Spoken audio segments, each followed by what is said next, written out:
So then, if you wanted to create a new personal reality, a new life, you'd have to change your personality, which means you'd have to start thinking about what you've been thinking about and change it. You'd have to become aware of your unconscious habits and behaviors and even what you say and modify them. And then you'd have to look at those emotions that keep you anchored to the past and decide if those emotions belong in your future. So most people try to create a new personal reality as the same personality, and it doesn't work. We literally have to become someone else. In other words, thoughts are the language of the brain, and feelings are the language of the body. And how you think and how you feel creates a state of being. So most people have experiences in their life that brand them emotionally. They feel fear, they feel anger, they feel bitterness, they feel frustration, they feel insecurity. And those emotions then become part of their identity. So once they think certain thoughts that turn on certain circuits in their brain that are equal to their insecurity, and then they feel insecure. The moment they feel insecure, they think more insecure thoughts, which makes more chemicals for them to feel insecure. And the repetition of that cycle over time conditions the body to subconsciously become the mind of insecurity. So then the person says, I am insecure. And whenever you say, I am anything, you're commanding your mind and body towards a destiny. So then most people's biology is, for the most part, their past. And so if you're not being defined by the vision of the future, some new possibility in your life, you're only left with the old circuitry in your brain and the old emotions of the past. So the question then is, can you believe in a future that you can't see or experience with your senses yet, but you've thought about enough times in your mind that your brain is literally changed to look like the experience has already occurred? Now, the latest research in neuroscience says you can change your brain just by thinking.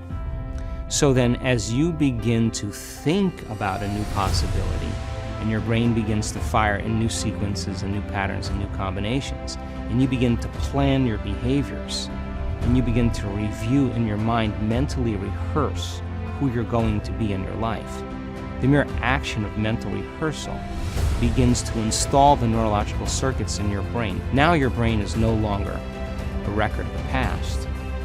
Now it's in fact a map to the future. And if you were then to begin to emotionally embrace your future before it's made manifest, in other words, you're not waiting for your healing to feel wholeness. You're not waiting for your new relationship to feel love. You're not waiting for the mystical moment to feel awe. You're not waiting for your success to feel empowered. That's the old model of reality of cause and effect. In other words, the materialist, the person who's waiting for their wealth to come to feel abundance, they're living by that model of cause and effect. But the quantum model is about cause and effect, which means you begin to experience your own worthiness and your abundance before it occurs. You have to feel wholeness in order for your healing to occur.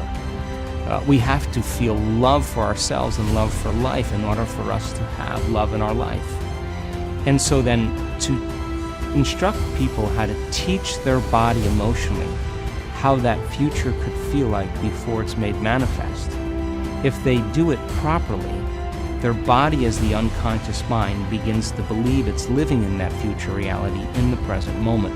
And they're beginning to signal new genes in new ways that begins to change their body to look like the event has already occurred. So the process of change in the meditative model requires unlearning and relearning. It requires breaking the habit of the old self and reinventing a new self. What we say in neuroscience, pruning synaptic connections and sprouting new connections, unfiring and unwiring and refiring and rewiring, unmemorizing emotions that are stored in the body and then reconditioning the body to a new mind and to a new emotion. No longer signaling the same genes in the same way, but signaling new genes in new ways. Beginning to pull your energy out of the past and beginning to invest your energy into the future.